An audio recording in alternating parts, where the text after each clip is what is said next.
नमामि धन्वन्तरिमादिदेवं सुरासुरैर्वन्दित पादपङ्कजम्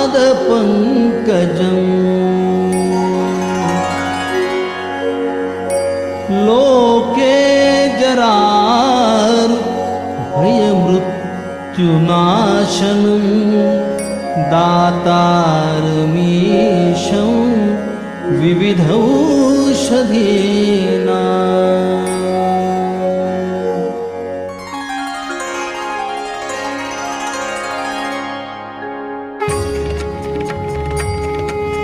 नमामि धन्वन्तरिं नमामि धन्वन्तरिं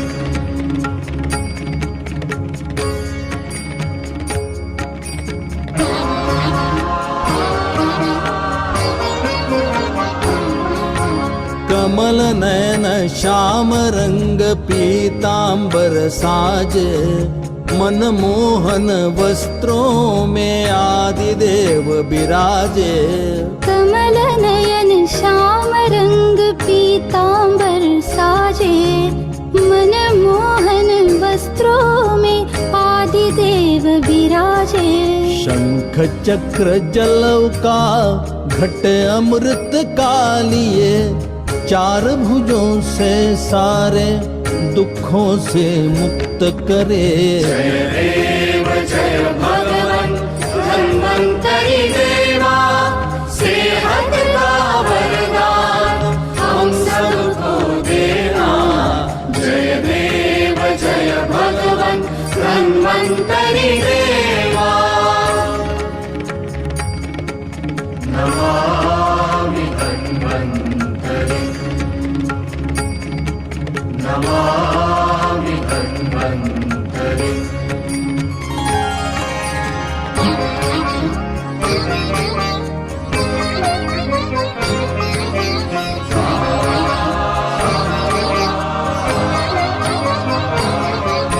सुर असुरों के सागर मंथन से आए अमृत का घट भर कर संजीवन लाए।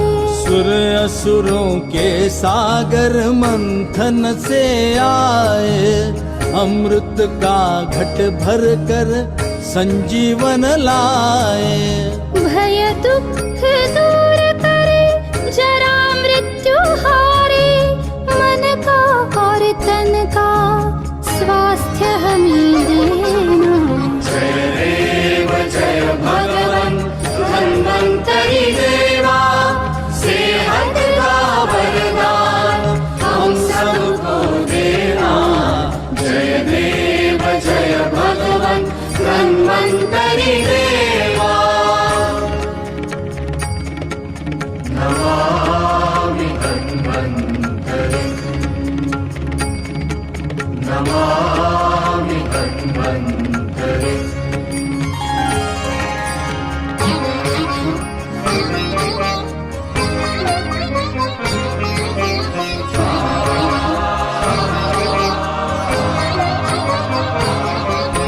शास्त्रों का ज्ञान और अनुभव कर्मों का हो तर्क और बुद्धि से तत्पर सेवा हो। शास्त्रों का ज्ञान और अनुभव कर्मों का हो तर्क और बुद्धि से तत्पर सेवा हो। दक्ष रहे सत्य कहे निर्मल उदार संयत हो आशीर्वच हमको श्रीकांत संग देना। जय देव जय भगवन् धन्वन्तरि देवा सेहत का वरदान हम सबको देना। जय देव जय भगवन् धन्वन्तरि देवा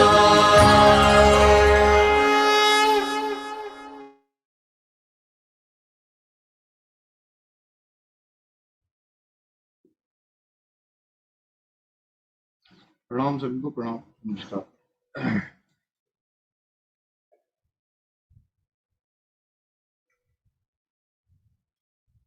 जी। रंजक पित्त को देख रहे थे। रंजक पित्त को हर चीज देख ली, सुश्रुत ने भी, चरक ने भी, सारंगधर ने भी, अपने अपने सबने मत प्रस्तुत किए। कहीं ना कुछ कुछ तो छुपा है।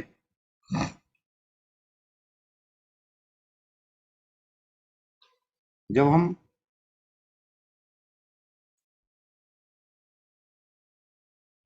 तीन किसी भी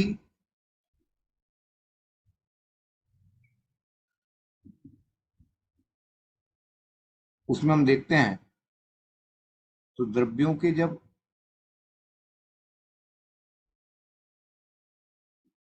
द्रव्य, गुण और कर्म, इनका जब उल्लेख किया है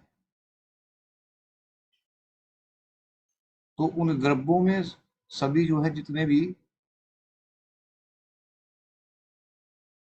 हमारे सृष्टि के अंदर जो भी है, जो हमारे भाव पदार्थ हैं, इनका मंतक है, मतलब जो 9 भाव पदार्थ हैं, उनका विशेष कर रूप से जो है उन्हीं को दर्शाया गया है। अब मैं आपको उस तरफ ले जा रहा हूं जहां से हम कुछ इसको निकाल सकते हैं। तब वहां कहा कि 2 प्रकार के द्रव्य होते हैं। एक द्रव्य प्रकार के जो द्रव्य सामान्य, गुण सामान्य और कर्म सामान्य, और दूसरे द्रव्य विशेष, कर्म विशेष और गुण विशेष। लेकिन एक जगह आचार्य ने कह दिया संस्कार, कि संस्कार का चिकित्सा में बहुत बड़ा रोल है। हम कभी चीरपाक बनाते हैं, कभी कुछ करते हैं, किसी को किसी से संस्कारित कर देते हैं, उसके गुण धर्म को बढ़ाने के लिए संस्कार किया जाता है, या किसी के गुणों को कम करने के लिए संस्कार किया जाता है। जैसे दूध कफवर्धक ना हो तो सुंठी से उसका जो है वो संस्कार करके उसकी कफ, जो कफ बढ़ाने की क्षमता है, उसको कम कर दिया जाता है। ये स्थिति व्यक्ति के साथ में भी है, ये स्थिति बात के भी साथ में है। जब पित्त का वर्णन किया गया, तब जब पित्त का वर्णन अब हम कर रहे हैं या देख रहे हैं या हम उसको आगे ले रहे हैं, तो हम अगर ये कहें कि सामान्य रूप से अगर इसको देखा जाए, तब उनके जो पित्त के जितने भी गुण बताए, वो सभी पित्तों के एक जैसे गुण बताए। उसमें जो द्रव्य सामान्य है वो अग्नि है। सभी पित्त जो है जितने भी हैं वो सब क्या है, अग्नि है। तो उसमें जो द्रव्य सामान्य है वो अग्नि है। तो हम कहेंगे पांचों जो पित्त हैं वो द्रव्य सामान्य है, अर्थात इसमें अग्नि प्राथमिकता के ऊपर ली गई है। और उसके बाद जो इसमें 2 और महाभूत हैं, उन 2 महाभूतों में ये उसके एक पर और एक अपर। तो जो पर है वो प्राथमिक रूप है उसका। जब आप देखिए, आपको हर चीज को थोड़ा सा, पर का मतलब होता है कि जो प्राथमिक है, और अपर का मतलब है जो उसके साथ में महाभूत जुड़ा हुआ है, जिससे वो कार्यकारी द्रव्य बना है। अगर केवल पर ही होगा, अर्थात केवल अग्नि ही होगी, समझ लो थोड़ा सा, बहुत बढ़िया चीज है कि जब उन्होंने कहा कि द्रव्य और गुण और कर्म, तब उन्होंने कहा द्रव्य को 3 सामान्य रूपों में बांटा। तब उन्होंने गुणों की जब वर्णन किया कि द्रव्य की परिभाषा क्या है, आप द्रव्य की परिभाषा तो बताओ क्या है। तब उन्होंने कहा कि जो गुण रहित हो, जो कर्म रहित हो, और जो समवाय संबंध से जुड़ा हो, उसे द्रव्य कहते हैं। थोड़ा समझो। वायु, वायु के अंदर शब्द गुण है, यहीं से ले जाऊंगा मैं आपको वहां पर, रंजक वृत्त पे। वायु के अंदर शब्द गुण है, लेकिन वो वायु के अंदर है। और उसका जो कर्म है वो स्पर्श है। तो कर्म जब स्पर्श है और वायु के अंदर है, तो वायु के जब अंदर है तो वहां पर कहा कि वो समवाय संबंध से जो जुड़ा हुआ है उसके साथ में, वो उसका गुण है। जिसे शब्द, जिसे पता कहना चाहिए, जो स्पर्श गुण है उसका, वो उसका स्पर्श जो गुण है वो उसमें समवाय संबंध से जुड़ा हुआ है, लेकिन कर्म रहित है, कर्म नहीं कर सकता। कारण, अगर कर्म कर लिया तो अपने आश्रय को ही नष्ट कर डालेगा। थोड़ा सा एग्जाम्पल समझो। वो क्या होता है, वो एफसी नियोजन आज के अंदर होता है इनएक्टिव स्टेज में। आप समझो, वहां पर समझो वो एक द्रव्य है, एक द्रव्य के अंदर रह रहा है वो, लेकिन वहां पर वो गुण रहित है, अपने गुणों को नहीं दिखा रहा है। और जब वो गुण अपेक्षा किसकी, गुण जो है वो गुण के द्वारा ही कर्म होते हैं, और कर्म किसी की अपेक्षा नहीं करता है। जब कर्म करने पे आता है तो वो किसी की अपेक्षा नहीं करता है, वो सिर्फ अपना काम करता है।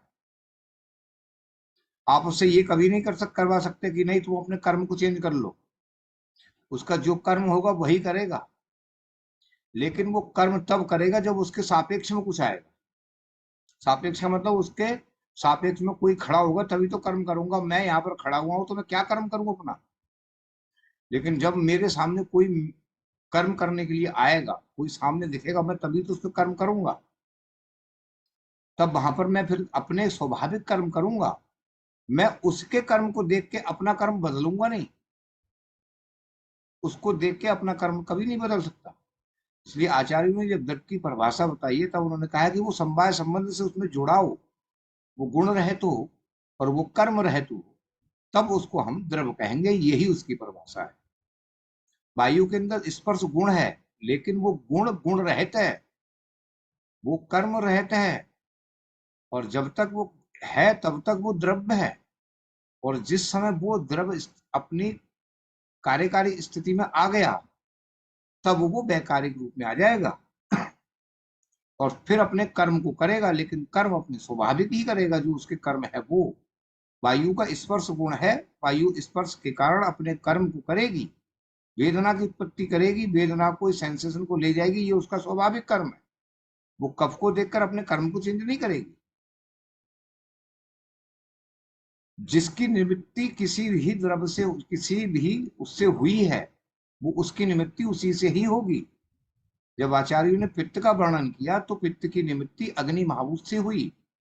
तो जब अग्नि महाभूत, केवल अग्नि महाभूत कर्म नहीं कर रहा है, बल्कि वहां पर दो महाभूत और जुड़े, जिसे उसने क्रियाशील किया, गति परक किया, वायु उससे जुड़ी। और जब वो गति परक में आ गया,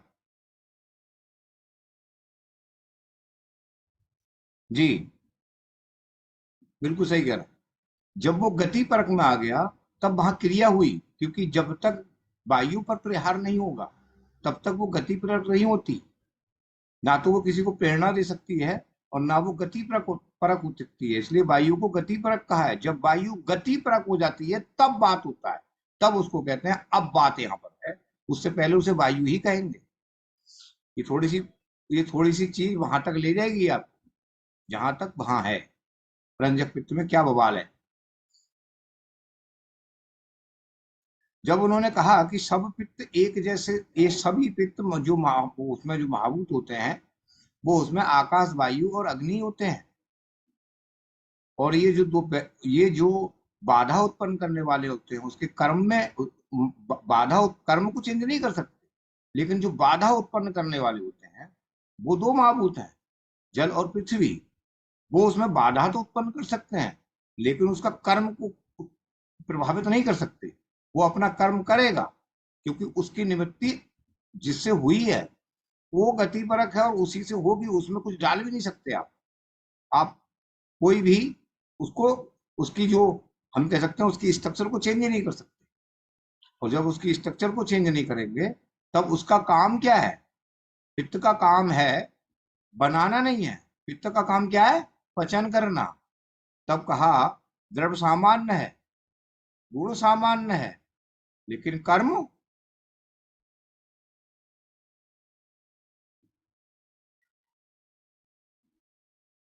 सामान्य विशेष।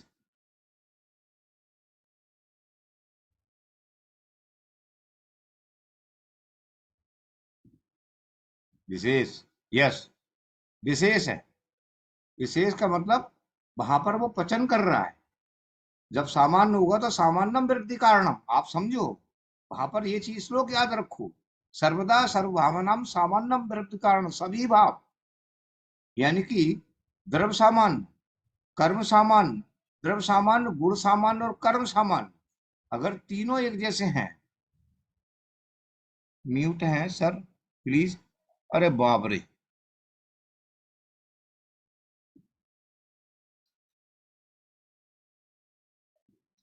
ध्यान दिलवा दिए। हो गया सर, अब अनम्यूट हो गया। तो वहां पर समझो सर्वदा सर्वदा सर्वभावनम सामान्यम वृद्धि कारणम, ये इतना आसान श्लोक नहीं है जो हम लोग पढ़कर उसको छोड़ देते हैं कि सामान्य से सामान्य की वृद्धि होगी। तब वहां पर उन्होंने कहा है कि जिसका द्रव्य सामान्य है, जो गुण सामान्य है, जो कर्म सामान्य है, वो वृद्धि करेंगे, उसके जो उल्टे हैं वो उसका क्या करेंगे, वो विशेष के रूप में आते हैं। यहाँ पर पित्तों के जब कर्म को निर्धारित किया है तो वहां पर पित्त के जो कर्म हैं वो विशेष में आए हैं, लेकिन द्रव्य सामान्य है और उनके जो गुण है वो भी सामान्य है। इस चीज को क्लियर हुआ आपको? सर कर्म पित्त तो पित्त सामान्य में है भी अग्नि हुआ, महाभूत, तो कर्म सामान्य ही तो हुआ सर। हाँ देखिए, वही मैं बोल रही हूँ कि कर्म सामान्य भी होता है, विशेष भी होता है। मतलब सिर्फ विशेष नहीं होता ना, कर्म सामान्य भी तो होता है। हाँ सामान्य होता है। देखो, अगर हम किसी को पांचों पित्त को हम ले रहे हैं, फिर समझने की कोशिश करो। सर्वदा सर्वभावनम सामान्यम वृद्धि कारणम, 6 कारणम नहीं दिया उन्होंने। अगर ये तीनों एक जैसे हैं, द्रव्य सामान्य, गुण सामान्य, कर्म सामान्य, जैसे फॉर एग्जाम्पल एक क्लास के अंदर एक बच्चा, एक क्लास के अंदर टीचर हैं, वो टीचर जो है जब उनको खड़ा करेंगे हम, तब हम कहेंगे ये द्रव्य सामान्य है। जब हम उनके गुणों पे आएंगे तो इनका गुण है कि ये पढ़ाते हैं सबके लिए, तब हम कहेंगे कि इनका जो गुण है गुण सामान्य है। लेकिन जब वो अपना कर्म करने जाएंगे तो कोई हिंदी पढ़ाएगा तो कोई इंग्लिश पढ़ाएगा, उनके कर्म को प्रभावित नहीं कर सकते आप। इसलिए कर्म कभी गुण पर आश्रित नहीं होता है, कर्म स्वतंत्र होता है और वो परलक्षित होता है। अच्छा सर, पांचों पित्त के कर्म अलग अलग हैं, इसलिए ये विशेष है। जी, इसलिए ये विशेष है। पांचों पित्त के कर्म विशेष होने के नाते उनको अलग अलग करके नाम दिया है, ना कि एक करके नाम दिया है। 20 मिनट हो गया बना नहीं दिया है उनका। लेकिन जब उनके गुणों पे जाएंगे तो उनके गुण सबके सामान्य हैं, और जब उनके द्रव्य पे जाएंगे तो द्रव्य भी सब सामान्य है। बोल देते हैं, डॉक्टर देते हैं। हाँ यार, म्यूट कर दीजिए सर। क्या डॉक्टर साहब बोलते हैं?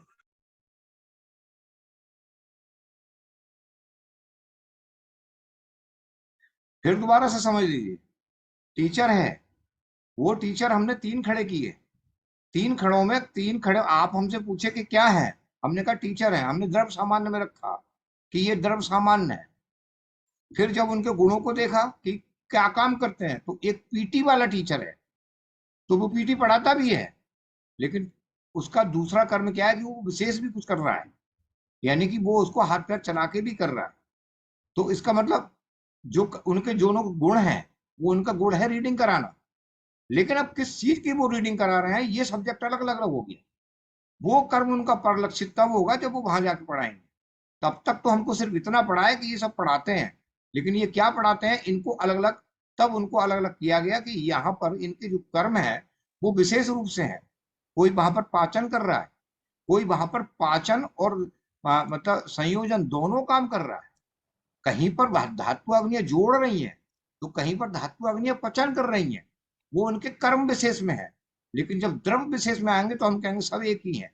इसलिए आचार्य हेमाद्र ने कहा था कि अग्नि और पित्त, अगर पाचक पित्त को दोनों की तुलना करी है तो ये दोनों एक ही हैं, लेकिन अगर और पित्तों की गणना करें तो सभी अग्नि और पित्त दोनों भिन्न भिन्न है, अलग हैं। तब उन्होंने उनके कर्मों को परिलक्षित किया, और जब उनके कर्मों को परिलक्षित किया तब अग्नि पर जब महाभूत पे गए तो दो महाभूत जो हमारे पीछे के रह गए, जिनकी जो उसके कर्मों को विघ्नता उत्पन्न कर सकते हैं, लेकिन कर्म चेंज नहीं कर सकते उसका।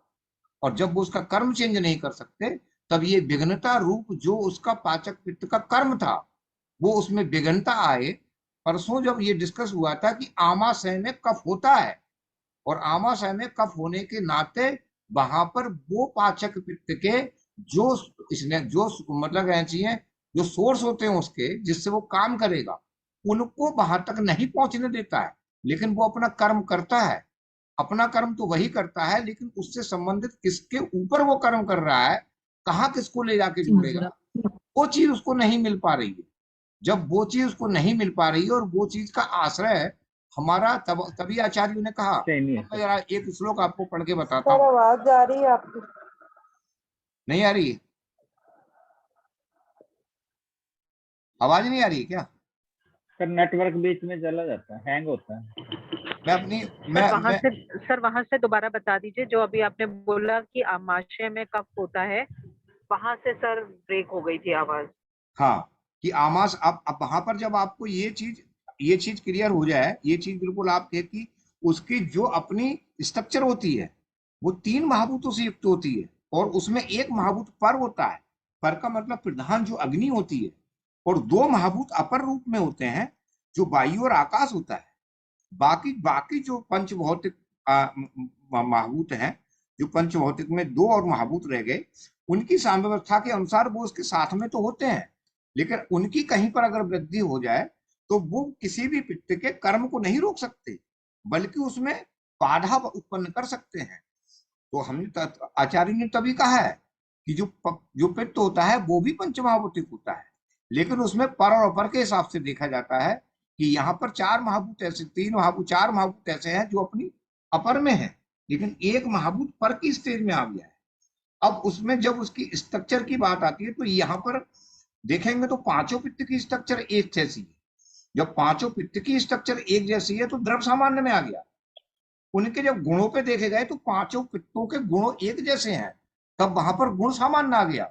लेकिन जब उनके कर्मों को परिलक्षित किया गया, तब वहां पर वो विशेष रूप में आए, इसलिए पांचों को अलग अलग कर दिया। यही वायु के साथ में है, ये सर वायु और कफ में भी तो सेम होगा फिर। यही उसके साथ में है, यही उसके साथ में, यही उसके साथ में, तीनों के साथ में एक जैसा। वो कर्म से ही डिफरेंट होगा, कर्म के कारण ही डिफरेंट है वहां। अब जब कर्म के कारण डिफरेंट है, तब हम दो चीज से बिल्कुल बेफिक्र हो गए कि वहां पर ना तो कोई उसके धर्म में परिवर्तन कर सकता है, ना तो उसके गुणों में कोई परिवर्तन कर सकता है। अगर बाधा कर सकते हैं तो जो पंच महाभूतों से बना हुआ, जो चाहे वो पाचक वित्त हो, चाहे वो हमारा रंजक वित्त हो, वो दोनों बढ़कर उसके कर्म में बाधा तो डाल सकते हैं, लेकिन कर्म तो वो अपनी रीति से ही करेगा, जिस रीति से वो कर्म कर रहा है। उसके कर्म में किसी कर्म, उसके कर्म करने में कोई अगर बाधा उत्पन्न कर रहा है, तो उस जो चीज बनी है उसमें वो अपने कर्म को पूर्ण रूप से ना कर पाए, ये अलग बात है, लेकिन कर्म तो वो करेगा। अगर कोई मिस्त्री किसी मोटरसाइकिल को संभाल रहा है तो मोटरसाइकिल तो संभाल रहा है, लेकिन अगर मोटरसाइकिल के संभालने के साथ अगर उसके पास मोटरसाइकिल का कोई वायर नहीं है और उसने अगर कोई दूसरा वायर उसमें डाल दिया, तो आप उसके कर्म को बुरा नहीं बता सकते। कर्म तो उसने उसी तरह से किया है, लेकिन बाधा क्या थी? वो थी कि जो उसके पास वायर नहीं था, वो बाधा थी। तभी आचार्यों ने कहा रंजक द्रव्य की उत्पत्ति और संचय योग प्रमाण में हो, इसके लिए आमाशय और यकृत का स्वस्थ होना आवश्यक है। आयुर्वेद में रक्त क्षय की जब गणना की गई है, अब मैं आपको ले चलता हूं चरक सूत्र स्थान अध्याय 15 में 65वां श्लोक।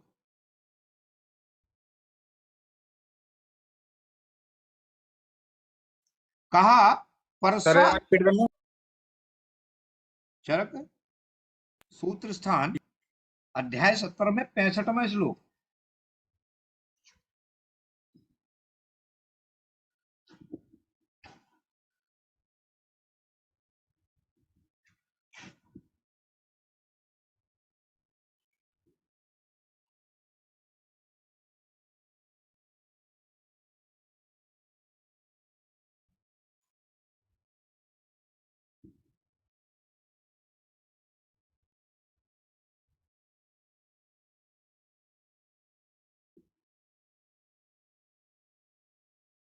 मिल गया? जी सर। पढ़ो से।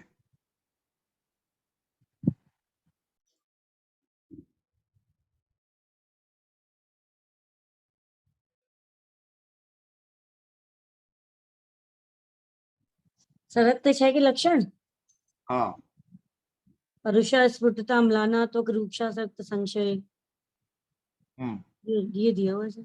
हाँ, अब इसमें देखिए, इसमें लिखा है कि रक्त का क्षय, परुषा, स्फुटता, रक्त का क्षय होने से अग्निमांद होता है, और पवन, ठीक है, यहाँ लिखा ना, मिलायना, त्वग्रुक्षा, ठीक है, पवन का सुंतरा प्रकोप होता है, और रक्त की अल्पता के कारण शिराएं, रक्त वाहिनियां तथा हृदय, यानी कि जो शिराएं होती हैं वो रक्त वाहिनियां और हृदय, ये क्षीण और शिथिल हो जाते हैं, त्वचा रूक्ष हो जाती है, मिलानी हो जाती है, मतलब आप उसे पकड़ोगे तो वो जल्दी सिमटेगी नहीं, मतलब सिमट गई तो जल्दी फैलेगी नहीं, वहां पर रूक्षता खत्म हो जाती है, वो क्या नाम है, स्निग्धता खत्म हो जाती है, तथा उसमें फटने जैसी होती है, स्फुरण हो जाता है, स्फुटित हो जाती है, और अंत में क्या होता है, ऐसे रोगी अम्ल और शीत पदार्थों पर अपनी प्रतीति रक्तक्षय का अन्यतम चिन्ह होता है।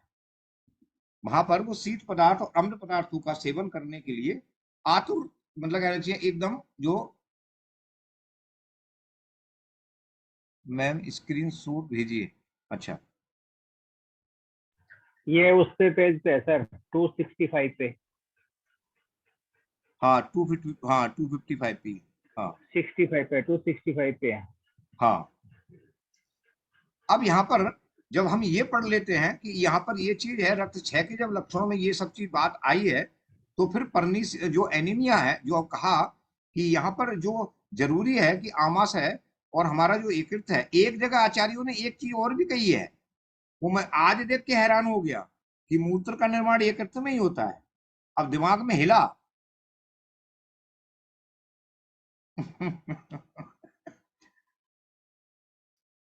वो रेफरेंस कौन सा था सर? है? मूत्र का निर्माण यकृत में, तो वो कौन से? बता दूंगा, 271 पेस्ट पे मैंने उस पे लिखा है तब। हाँ, आयुर्वेद में जब रक्तक्षय और पांडु में जब हम साक्षात रूप में रक्तवर्धक और लोहो और मंडूर ये सब देते हैं, और साथ में उसके कुटकी देते हैं, तो ये कुटकी का जब यहाँ पर रोल दिखाया, और कुटकी से है, तब आपको पता है कि कुटकी क्या करती है यकृत का? यकृत का क्या करती है? इसका रेचन करते हैं, रेचन करते हैं। हाँ, यकृत का संशोधन करती है, और जो तिक्तरस होते हैं वो तिक्तरस पित्त का शमन करते हैं और उसके स्वरूप की शुद्धि करते हैं। क्या करते हैं? जी। उसके स्वरूप की शुद्धि करते हैं। तो तिक्तरस करते क्या है? शरीर की शुद्धि कैसे कर सकते हैं? तिक्तरस किस किस मतलब कहना चाहिए रस का पाचन करते हैं? मधुर। यस, जब तिक्तरस मधुर का पाचन करते हैं और तिक्तरस उसके स्वरूप की शुद्धि करते हैं, तो इसका मतलब यह हुआ कि आमाशय में जो कफ था, उस कफ के कारण ही जो वहां पर उसके उपादान कारण थे, जो यकृत पित्त को चारों तरफ से घेरे हुए थे, और उस मतलब जो कफ था वो, और उसके कर्म को तो विघ्न कर रहे थे, लेकिन कर्म को प्रभावित तो कर रहे थे, लेकिन कर्म रोक नहीं पा रहे थे। और उसके जो उपादान कारण थे जिससे वो क्या कर सकता था कि अपने जो मतलब कहना चाहिए जो आए हुए जितने भी हीमोग्लोबिन है या वो कोई विटामिन बी 12 है, इनको संकुचित करने में, इनको संचित करने में, इनको संचित मतलब वो तो एक अर्थ में हो रहा है, लेकिन इनको संचित की अवस्था में जो है उसको पूरी तरह से वो प्रिपेयर नहीं कर पा रहा है, उसको साथ लेके नहीं जा पा रहा है, अपने से साथ नहीं जोड़ रहा है। तो जब यकृत की शुद्धि हुई, तो यकृत पित्त की शुद्धि हुई। रंजक पित्त कौन सा था? वो यकृत पित्त था या फिर पाचक पित्त था?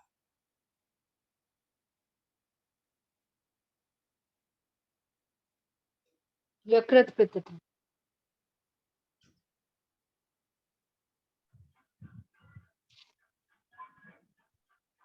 बताओ, यहीं पर खेल है बस। एक बार एक जगह आचार्य ने उसमें पाचक पित्त नहीं आएगा सर, उसमें यकृत पित्त ही आएगा, क्योंकि यकृत से ही उसका होता है ना कलर। जब हम अवस्था पाक की स्थिति में जाते हैं तो वहां पर सब अम्ल को यानी कि HCl को और यकृत पित्त को कंटेंट नहीं माना है कि यहाँ पर ये पाचन करते हैं, उसको बिल्कुल मना कर दिया है और बिल्कुल मतलब एकदम सिरे से खारिज कर दिया है कि यकृत पित्त का पाचन में कोई काम नहीं है। वो सिर्फ वहां पर क्या करता है, उसको स्टिमुलेट कर सकता है ना सर, यकृत पित्त का कलर का। देखिए, कई तिक्त द्रव्य होने से, मतलब कई द्रव्य तिक्त होने से आयुर्वेद मत से पित्त का शमन करते हैं, अर्थात उसके स्वरूप की शुद्धि करते हैं तथा पचन को उद्दीप्त करते हैं। ये जो दो भाषाएं जो लिखी हैं, इन दो भाषाओं में ही ये कृत्य छुपा हुआ है। उद्दीप्त कौन कर रहा है? पाचक पित्त को। पाचक पित्त जब वहां से निकल में ही है मॉडर्न के साथ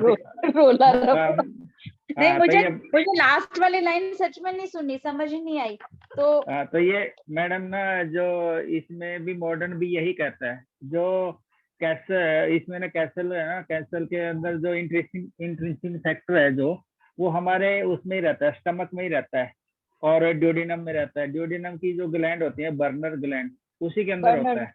ब्रूनर्स ग्लैंड, हाँ, बर्नर ग्लैंड ही बोलते हैं उनको। और ये जो ग्लैंड होती है ना, इसे ग्लाइकोप्रोटीन, इसको हम इंट्रिंसिक फैक्टर को एक ग्लाइकोप्रोटीन भी मान लेते हैं। ये गैस्ट्रिक म्यूकोजा में से निकलती है और इसका जो फैक्टर का काम क्या होता है, B12 का एब्जॉर्प्शन करना होता है। अगर ये नहीं होगा तो B12 एब्जॉर्प्शन नहीं होगा वहां पे। वो फिर जो RBC फॉर्मेशन है उसका RBC का फॉर्मेशन नहीं होगा, उल्टे सीधे सेल बनेंगे। और तो मेन तो उन्होंने तो ग्लाइकोप्रोटीन को मेन माना, जो हम मज्जा स्नेह मानते हैं। देखो यहीं पे मैं तो कंपेयर कर रही थी कि वो जो उनका ग्लाइकोप्रोटीन है वही हमारा मज्जा स्नेह है, और वही हमारा मज्जा स्नेह बोन मैरो में बनता है। और वो भी यही कहते हैं कि HB की फॉर्मेशन के लिए ग्लाइकोप्रोटीन जरूरी है। सेम जो आप बात बोल रहे हो, Castle intrinsic factor is a glycoprotein that is produced by the parietal cells of the। अब थोड़ा सा इसको सर प्लीज लास्ट वाला जो पोर्शन था वो रिपीट कर दो। वो लास्ट वाला पोर्शन भी आपको याद रखना है और वही चीज है। एक बार बोल दो एक बार सर प्लीज। कई द्रव्य तृप्त होने से आयुर्वेद मत से पित्त का शमन करते हैं और उसके स्वरूप की जो शुद्धि है वो करते हैं। और दूसरा काम जो पित्त होता है वो स्टिमुलेट भी करते हैं, मतलब पचन को स्टिमुलेट भी करते हैं, पचन को उद्दीप्त भी करते हैं। जब अवस्था पाक की स्थिति आई थी तो उस अवस्था पाक में कहीं भर भी यकृत पित्त को और HCl को उन्होंने मना कर दिया था, और आचार्य ने बिल्कुल मना कर दिया। उसकी गणना ही नहीं की है कि यहाँ पर जो यकृत पित्त है और जो HCl है उसको कहीं पर भी पाचन में किसी भी तरह से कोई रोल उनका होता है तो जो सिर्फ इतना होता है कि वो स्टिमुलेशन का काम करते हैं। HCl यकृत पित्त को स्टिमुलेट करता है और यकृत पित्त आकर पाचक पित्त को स्टिमुलेट करता है।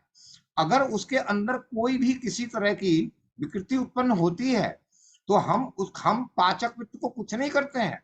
हम पाचक पित्त का ना तो वमन करा सकते हैं, ना ही हम पाचक पित्त जब निकालते हैं मतलब वो क्या करते हैं, पंचकर्म करते हैं तो वमन करते हैं तो पाचक पित्त नहीं निकलता है, वहां यकृत पित्त निकल के आता है। और यकृत पित्त को मानते हैं कि पित्तांतक जो वमन हुआ है, तो यकृत पित्त इसका मतलब जब हमारे आमाशय में आया तो पहले भी आता है। और आज आपने उसकी सिद्धि के लिए करके ये दिखाया कि पाचक पित्त आ गया और यकृत पित्त आ गया और यकृत पित्त का पित्तांतक हो गया, और आपने सम्यक रूप से मान लिया कि वमन हमारा अच्छा हो गया। क्या उसमें पाचक पित्त आया या यकृत पित्त आया? सर उसमें यकृत पित्त आया, पाचक पित्त यहाँ पे पैनक्रियाटिक जूस है। यहाँ पे आप जो जिस हिसाब से आप समझा रहे हो, आप सिर्फ केवल इसका वो दो, क्या वो पाचक पित्त था? वो तो सबको मालूम है पैनक्रियाटिक है, क्या वो पाचक पित्त था या वो यकृत पित्त था? सर एक यकृत बार आपने पित्त था। बताया ये था यकृत पित्त होएगा, यकृत अगर पित्त। अगर जो निकल रहा है पित्त उसका टेस्ट तिक्त रस हो तो वो यकृत पित्त होगा, और अगर वो अम्लीय हो तो वो पाचक पित्त होगा। ऐसा सर बताया था शायद आपने एक बार कि जो वो तो उल्टी आ रही है हमें। वो अम्ल पित्त की संप्राप्ति में है। यहाँ पर जी बात सर। हो रही है, हाँ यहाँ पर बात ये हो रही है कि जब पंचकर्म कराते हैं तो पंचकर्म में आपको जो है वो एक निर्देश दिए गए हैं कि आपको पित्तांतक वमन कराने हैं। उस पित्तांतक वमन में वो पित्त कौन सा आता है निकल के, वो पाचक पित्त होता है या फिर यकृत पित्त होता है? अंत यकृत में पित्त होता है यकृत पित्त सर। ही निकलता है। पाचक पित्तांते वमनम यदि नहीं हुआ है तो यकृत नहीं निकलेगा, नहीं तो यकृत पित्त निकलेगा। यकृत पित्त ही होता है। क्या होता है? यकृत पित्त, यकृत पित्त ही होता है, वो ही निकल के आता है। यकृत क्योंकि पित्त। पाचक पित्त तो दूसरे स्टिमुलेट करेंगे तभी बनेगा ना। हाँ, वो यकृत पित्त ही निकल के आता है। उस यकृत पित्त जब वो निकल के आया तो हम शुद्धि किसकी कर रहे हैं? क्या क्या दोबारा बोलो सर। यकृत पित्त जब निकल आया तो हमने शुद्धि किसकी की? हाँ, यकृत की। उस जब वमन की प्रोसेस हुई तो वमन में किस दोष को बाहर निकालने की कोशिश की? यकृत पित्त को या कफ को? पित्त को। सबको पित्त को नहीं। पित्त को नहीं नहीं, करी सर, पहले पित्त कफ को। निकलेगा फिर एंड में पित्त। पित्त तो पहले इसका हाँ। मतलब सारा पहले कफ, दारमदार, बाद में पित्त। सारा दारमदार यकृत पे है।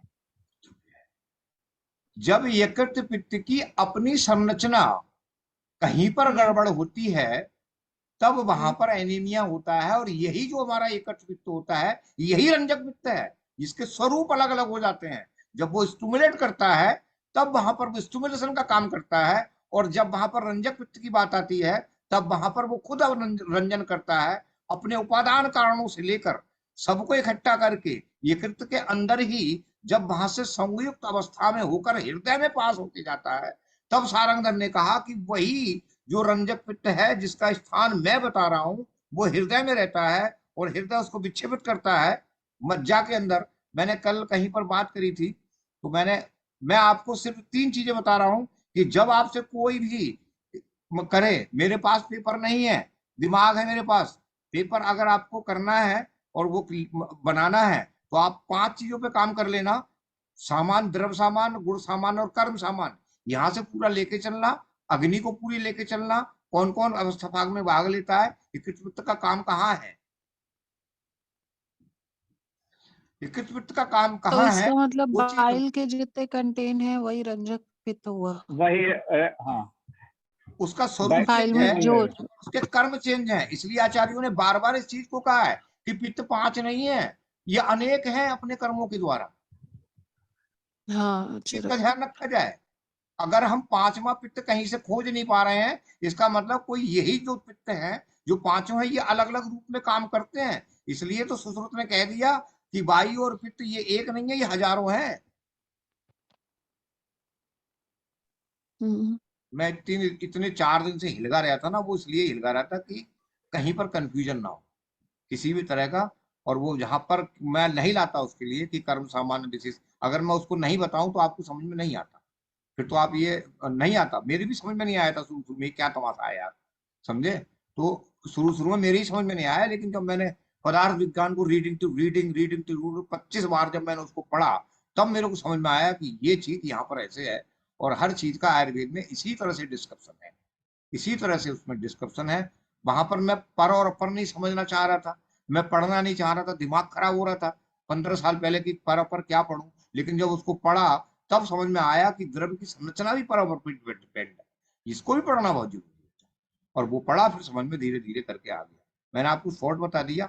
शॉर्ट में क्या मतलब, वो लैंग्वेज पूरा एक संदर्भ था जो छोटा सा इकट्ठा करके वो मैंने पूरा बताया है। बस आपको कंफ्यूजन कहीं नहीं करना है।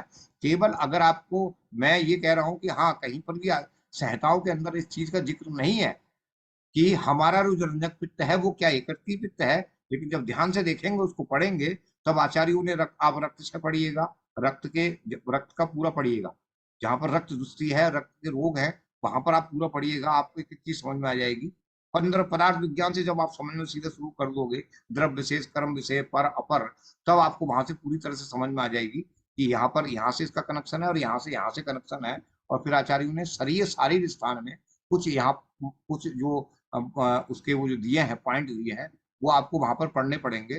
कुल मिला के यहाँ पर जब यहाँ से निकल के आए कि आमास है, हम आखिर आमास है में कर क्या रहे हैं, तब हम अब पिछली बार भी पढ़ के आए कि अम्ल अम्ल विपाक जो है वो हमारा उसी के अंदर हो जाता है। उसका सिर्फ यही कारण था कि वहां पर कफ कहीं पर रंजक पित्त के कार्यों में अर्थात एकृत पित्त के कार्यों में विघ्न न डाल दे, इसलिए सृष्टि ने अम्ल अवस्था पाक को जो हमारी अधोगति आमाशय होता है उसी में उसको उत्पन्न कर दिया, और वहां पर जो कफ था उस कफ को छिन्न भिन्न कर दिया, और छिन्न भिन्न करने के बाद फिर वो आगे बढ़ा, और आगे बढ़ने के बाद वो वहां से निकल के आया, तब वहां उसका काम स्टिमुलेशन का हो गया, और इधर उसके उपादान कारण जब वहां पर पहुंचे तब उसने इकट्ठा करके अपने उपादान कारणों को, जो वहां पर आरबीसी टूटी उनसे हीमोग्लोबिन इकट्ठा किया, विटामिन B12 या जो भी है उसके उपादान कारण जो उसको बनाने में मतलब सहायक होते हैं, और फिर वो वहां सीधे भेजता है पीलिया के यकृत के अंदर, और यकृत के अंदर जाने के बाद अब कहा कि वहां पर जो स्थान है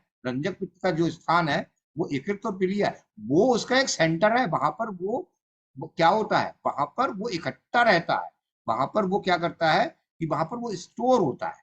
और जब कभी ऐसी अवस्था आती है कि लिवर में दिक्कत होती है कहीं पर, तब स्प्लीन वहां पर काम करती है, और वहीं से वो रंजक पित्त निकल के फिर आता है यकृत के अंदर और अपना काम करता है, क्योंकि उस समय वहां पर जो यकृत पित्त है वो उस स्थिति में नहीं होता है कि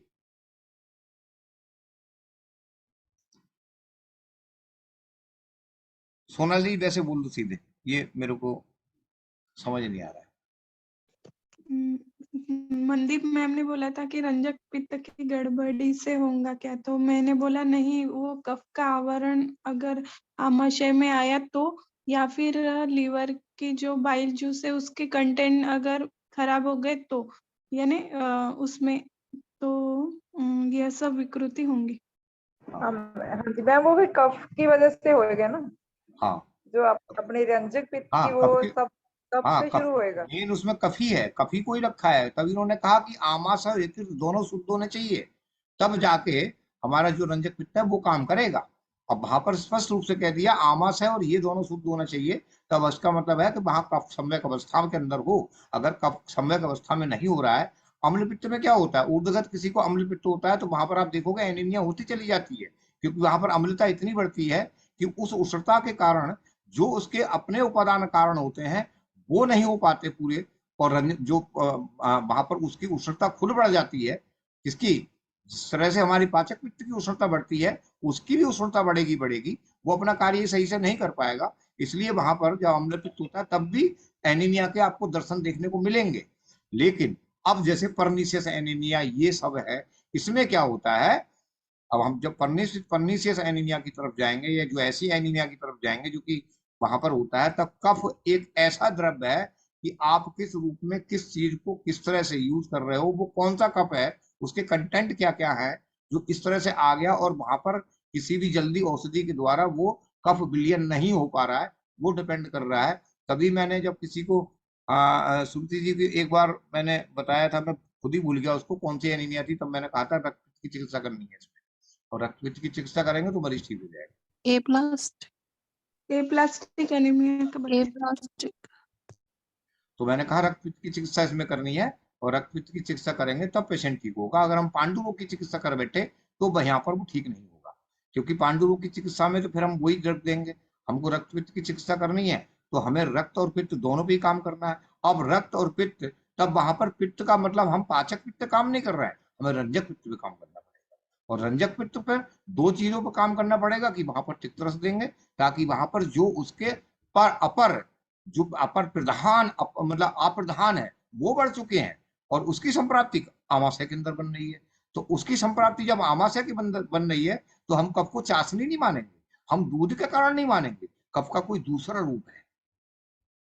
इसलिए आचार्यों ने कहा कि कफ और पित्त और वात, इनको आप 5 तरह का मान के अपनी चिकित्सा में भ्रम मत फैलाना।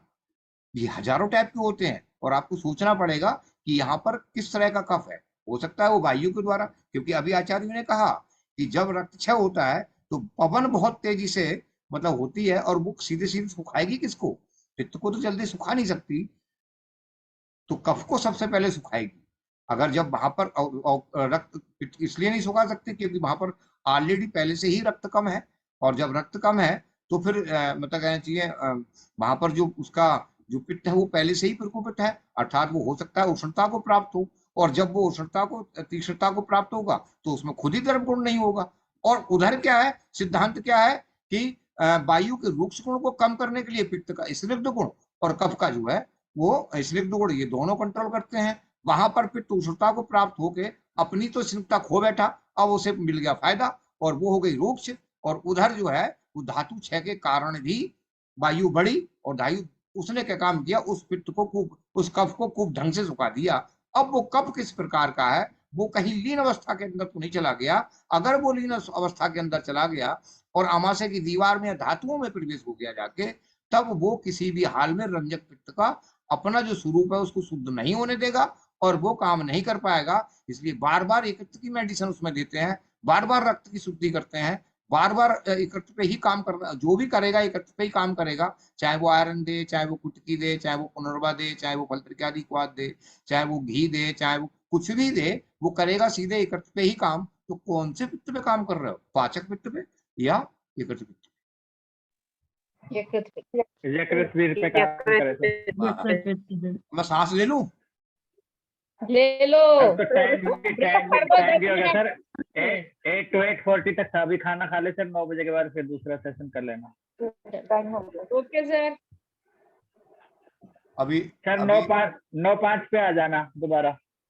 हाँ हाँ, तो आप ये बताओ, ये चीज क्लियर हो गई या फिर मतलब कहना चाहिए? बिल्कुल बिंदास हो गया सर, इसमें तो और भी बहुत कुछ अभी बस आप जैसे हम पित्त बोलते हैं ना, बस उसमें ही हमने रंजक पित्त का करना है।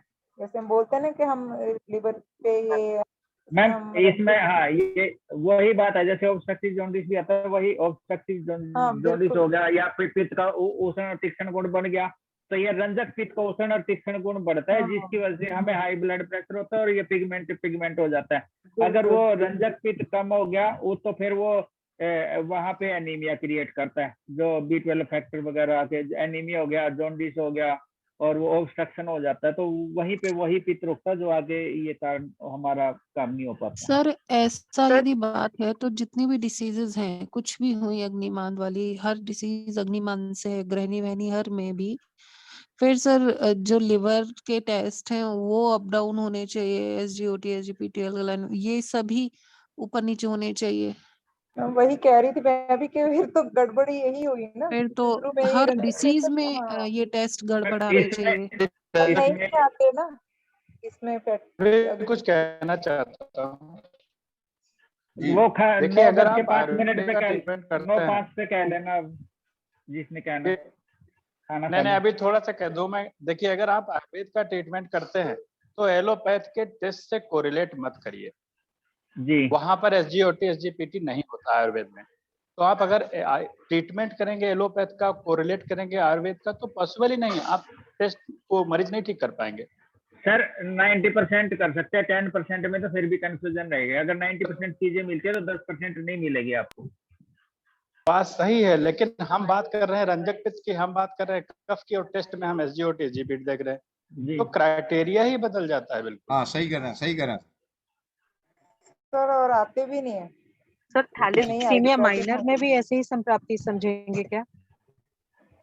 हाँ, क्या उसमें थैलेसीमिया माइनर में सर? बिल्कुल, आपको वहां पर कफ का प्रकार ढूंढना है कि यहाँ पर कफ का कौन सा ऐसा प्रकार है जिसने मतलब जिसको जो है वायु ने कहीं लीन अवस्था में तो लेके चली गई उसके लिए। अगर वो लीन अवस्था में लेके चले गई और धातुओं में प्रवेश कर गई है तो आपको कफ की ही चिकित्सा करनी है। अब देखो, चाहे मैं बोलूं सर, थोड़ा सा 3 पॉइंट से बात करूंगा। हाँ, जो कफ का बेसिकली बात क्या है, यहाँ पे कफ बीच में अवरोध पैदा करता है। अब मतलब 3 फैक्टर की बात करें, कोई भी एनीमिया वगैरह की बात लगा लो आप, 3 फैक्टर उसमें बेसिकली हम इन्वॉल्वमेंट करते हैं। जैसे कफ लिप्त हो गया, और कफ लिप्त हो गया जो एक्सटिंक्टिंग फैक्टर है जो हमारा, जो जिससे B12 का अब्जॉर्ब, वो भी आमाशय में होता है।